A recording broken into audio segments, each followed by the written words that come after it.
Okay, ito pang inyong Pinoy Finance Instructor na gunsmith din naman.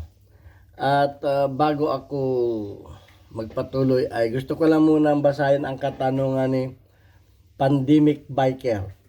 Okay, sabi ni ito ay follow up nung isa na yung nakaraang video na kung pinasok tayo sa loob ng bahay natin tapos ay nabaril natin yung magnanakaw, nagamit natin ay yung hindi lisensyadong baril, ay ano ang pananagutan natin doon.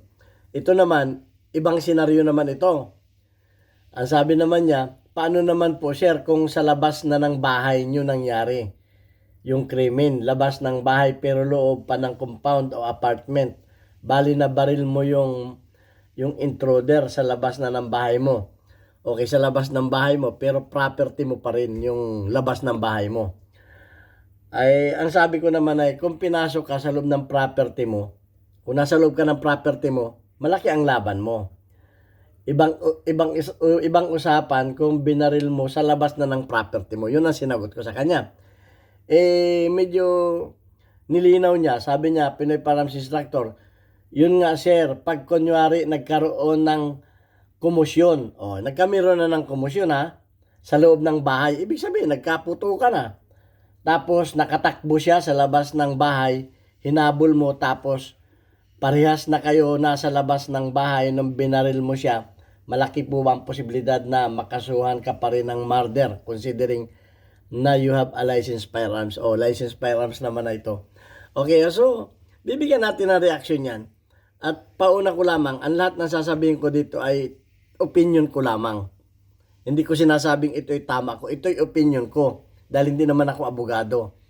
At kung may opinion din kayo, kung anong opinion ninyo, di kanya-kanya na lang tayo ng opinion. Okay, kasi sabi naman ni Jurasly, kakasuhan daw tayo, makakasuhan daw tayo dahil hindi naman daw tayo abogado. Wala namang ang pagbibigay ng opinion ay hindi naman krimen kung nagbigay ka ng isang opinion. Okay, so opinion ko lamang ito. Disclaimer do sa mga baser. Okay. So, ayan. At bago ko yan bigyan ng opinion, ay gusto ko lang muna kayong batiin ng isang mapagpalang araw. Mag-ingat po tayo dahil dito sa Middle East ay tag-init na. Kaya ang boses ko ay medyo nag-iba. Sinipon tayo at may konting ubo. Pero God thanks naman at medyo umuwi na tayo ngayon. At hindi na lumala. Yan. At pasasalamatan ko rin yung ating yung ating mga subscribers. Mabilis po ngayon maraming salamat sa pag-share ng ating mga videos dahil mabilis ang pag-angat ng ating videos. Actually ay 1,000 agad ang nadagdag sa ating mga subscribers sa looban ng 28 days. Yan ay first time na nangyari sa ating YouTube channel at pasasalamatan ko yung mga nag-share at nagla-like ng ating mga videos. At lalo tigit yung mga hindi nag-skip ng ads. Dahil nga po, ang ginawa ko ang ating YouTube channel para sa ating mga beneficiaries. Mayroon po tayong 6 na estudyantes na anak na single parent na tinutulungan natin. At yung kinikita ng ating YouTube channel ay nilalaan natin sa kanila. Lalo na ngayon, darating na ang pasukan. Ay siyempre, may mga school supplies yan. May mga messages na sa atin yung ating mga estudyante. Okay, at pasasalamatan ko rin yung nagpadala dito sa ating GCash number. Ayan, sana may magpadala uli. Dahil yung mga pinadala ninyo, nakatulong naman yan sa mga pambaon. Sana this time, pambili naman ng school supplies. Okay, yung mga mabubuting puso dyan. Hello. Why your passport ID? Tomorrow, Ajib. No problem, tomorrow. Tomorrow morning. Okay? Okay. So, sana ako. So, maraming salamat doon sa mga nagbigay dyan sa ating GCash number at yung mga nagpalipad sa ating YouTube channel. Okay, Boy Umay. No? Maraming salamat doon sa huli mong pinalipad at kay Noli Peace America doon sa ating mga premier videos. Yan ay para sa ating mga school supplies. Ayan, at tayo naman ay wala nang pinapag-aral na anak dahil maganda naman ang kita natin dito sa ating kumpanya bilang isang firearms instructor, firearms at gunsmith at consultant na rin. Tayo ay 20 years na dito. Kaya hindi na natin kinakailangan yung dagdag na kita para na yan naman sa pagcha-charity natin. Ayan, so punta na tayo dito sa ating topic. Okay, ang karapatan din naman natin talagang ipagtanggol ang ating property. Kasi nasa loob tayo ng property. Ang sabi ko nga, pag tayo nasa loob ng ating property, malaki ang tsansa na tayo ay maabsuelto kung tayo nasa loob. Dahil inatake tayo kamukha yung sabi niya, nagkomosyon sa loob ng bahay. Ibig sabihin, nagkaputukan na kayo. O may baril din siya, armado rin siya. Napatay mo ngayon siya, pero doon mo na siya nabaril sa labas ng bahay mo. May natandaan ko yung kaso ni Hagibis. Parang ganyan ang nangyari. Hinabol niya yung nanloob sa kanilang bahay at napatay. Hindi ko masyadong alam, basta parang ganyan na senaryo. At hindi ko alam kung ilan ang namatay doon. Basta may ganyang pangyayari na hinabol niya at na napatay niya yata yung isa. Hindi ko alam kung ilan napatay. Pero ang hatol ng judge ay acquitted siya. Dahil ang sabi ng judge ay dahil dun sa adrenaline. Pag ikaw ay nasa adrenaline mo, wala ka ng kumbaga dahil dun sa trauma na inabot niya, yung hindi ko alam kung iginapos pa sila nung pamilya niya doon. Basta't may nangyari ng komosyon sa loob ng bahay. At hinabol niya. At doon nga napatay niya. Pero ang sabi ng judge, kaya siya na-absoluto, ay dahil doon sa adrenaline, ay hindi ka na makakapag-isip ng kundi ang inisip mo na lang ay ipagtanggol nga yung sarili mo. So yun ay isang example na pupwede. At siyempre yun ay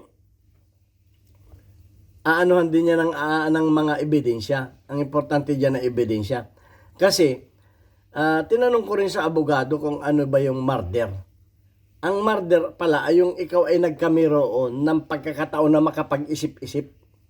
Sa panahon yan, wala ka ng pagkakataon makapag-isip-isip. Hindi mo na maisip yan, basta ang isip mo na lamang niya, ipagtanggol mo yung sarili mo, mapin down mo siya, kisa ako ay mapin down niya. So ganun yung adrenaline na nangyari doon. Kaya na-absoluto si Pero kung halimbawa ay nakaano na siya, nakalayo na siya ng malayo at hinabol mo pa, kumbaga wala na sa property mo, at sinundan mo pa, ay may pagkakataon ka ng makapag-isip nun. May panahon ka na makapag-isip. Pero yung panahon na kayo ay parang yung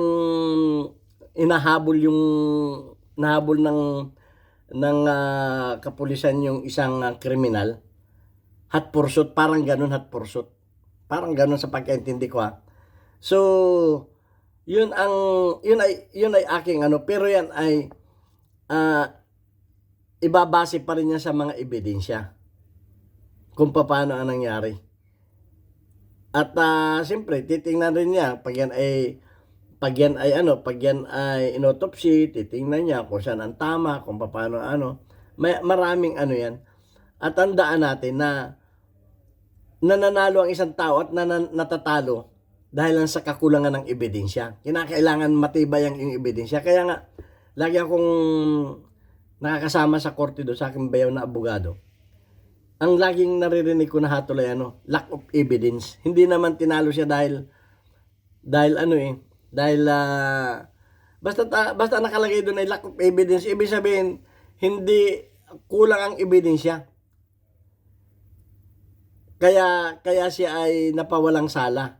Yung kumbaga kinasuhan ako, ay wala ka namang, hindi po pwede kasi sa korte yung chat lang Kinakailangan kumpleto ebidensya mo. Titingnan yung mga trajectory, mabusisi yan. Titingnan yung trajectory, paano kayo nagkabarilan, i-reenact yan. So ganun yan. Ganun ang ang pagdating sa korte. Kaya hindi ko rin kaya nga sinasabi ko na kung tayo ay nasa loob ng ating bahay, ay meron tayong parang game plan. Ako ang aking magazine ay nakakalat sa loob ng bahay ko. May 4 akong magazine.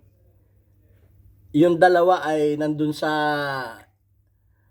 may entrance, na yung isa nasa may kusina. Pero iba pa yung 2 magazine na extrang magazine ng aking baril. Isang dalawa pa, isang naka-insert at isang extra pa. Ngayon, kung magkatakbuhan man at ikaw ay naubusan ng bala dun sa lugar na pinuntahan mo, halimbawa dun sa may entrance na may magazine ka dun, alam mo kung nasaan yun ay nakatago, nakasikreto, ikaw lang nakakaalam nun. Kailangan may game plan ka rin. Pagdating sa kusina, kung doon ka man napatakbo at naubos na yung bala mo sa hindi ka nababalik sa kwarto mo para kumuha pa ng extra magazine. Kung hindi mo nadala kasi biglaan nga kung nagkabiglaan, ang nadala mo lang ay yung baril mo at yung magazine mo na nakalagay doon, kung maubusan ka ng bala, hanapin mo pa. Meron kang magazine kung saan mo man itinago yun. Kung saan man panig ng Kung halimbawa, alam mo kung saan tatakbo yung, siyempre, doon mo ilalagay yun sa entrance at doon sa backdoor entrance ng iyong bahay. Kasi ang mga bahay, siyempre, may main entrance at may backdoor entrance.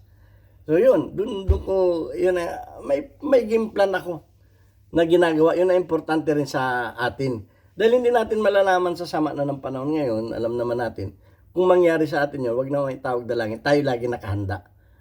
At alam natin ang ating gagawin, hindi tayo mararatil, hindi tayo masisiraan ng loob. Yun ang importante. At yun nga, lagi ko sinasabi, ay mas mabuti na yung muntin lupa kaysa sa tabon lupa. O may nagsabi may nag-comment kanina, kasi kung hindi lisensyado yung baril mo, ay sabi ko, wag mong aminin, nasa iyo yan. Ay nagsabi, paano kung mamahalin yung baril mo? Ay di pumili ka, kaso o yung baril. Di rin naman mapapapunta na sa iyo yung baril na yun dahil nagamit mo na yun ay aaminin mo pa. Halimbawa, ang ganda ng baril mo, kalahating milyon ang bili mo, 1 milyon.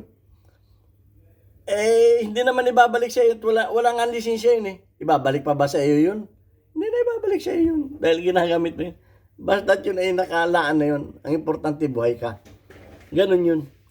Pamimiliin mo mag-interest ka pa doon sa baril mo, makakasuhan ka. Itanggi mo na, hindi sa akin yan. Kanya yan.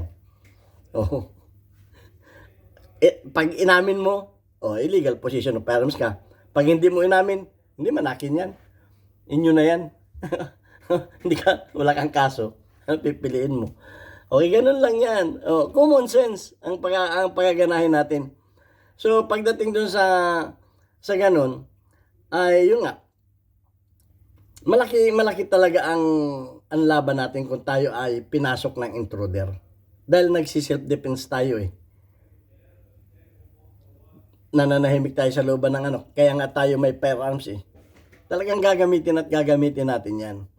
Ayun, yun lang ang mabibigay kong example sa inyo, yung nangyari kay Hagibis. Hindi ko masyadong alam ang istorya nun. May nag-comment din sa akin dito nun So, na-absuelto siya. Pero, hindi naman ako judge. Para sabihin ko na, gayahin ninyo yun. Baka naman, may iba pang yun. Sabi ko nga, depende pa rin yan sa mga ebidensya na ibibigay sa inyo. Hindi po tayo. Pero, ang importante ay, tayo nakahanda. At alam natin ang ating gagawin para ipagtanggol ang ating sarili.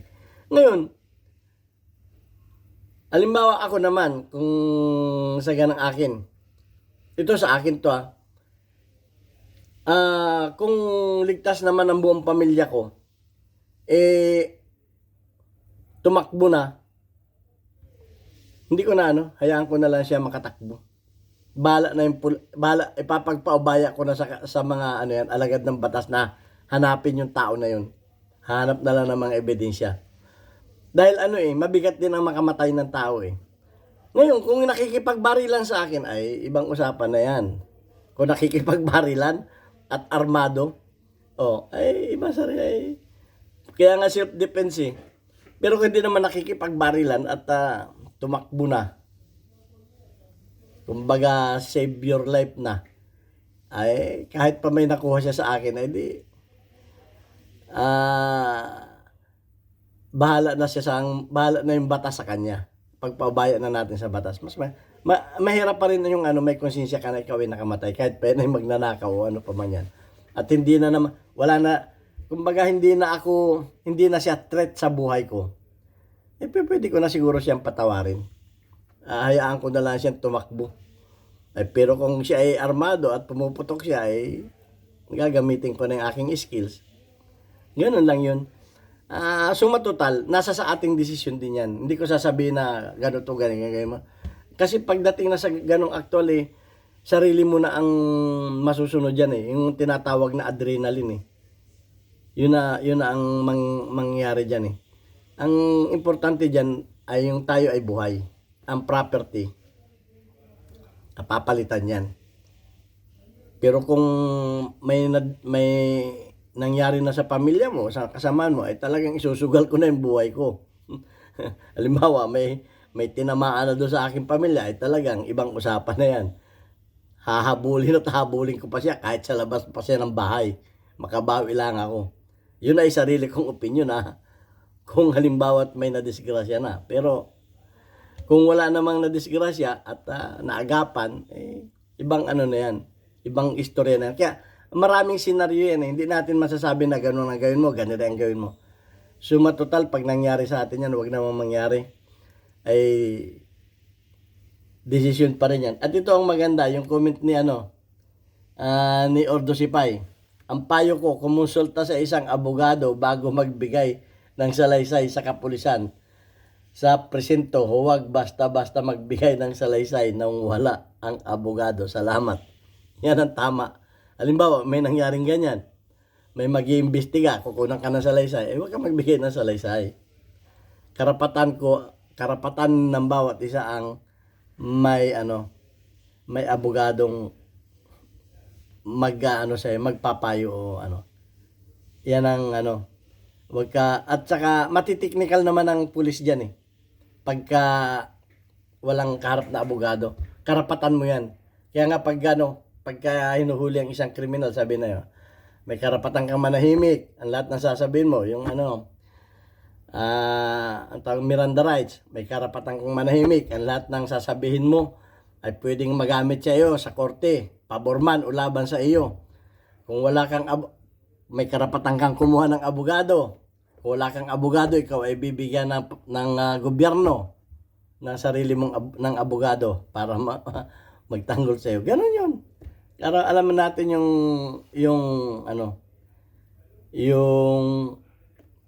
ating karapatan. Ayan. At pag meron nga nagbigay ng salaysay, pagdating sa kamukha yung mga testigo kay Dilima nagbaligtaran lahat. Pinabulaanan. Nababago pa rin. So, ang importante dyan ay alam natin ang ating karapatan. Yan ang isang dyan. At alam natin ang ating gagawin. Huwag tayo magpadalos-dalos. Okay, ito ang inyong Pinoy Firearms Instructor. Napapagandang topic yan. Huwag na natin pahabain. Mag-ingat na lamang tayo. God bless us all. Thank you very much.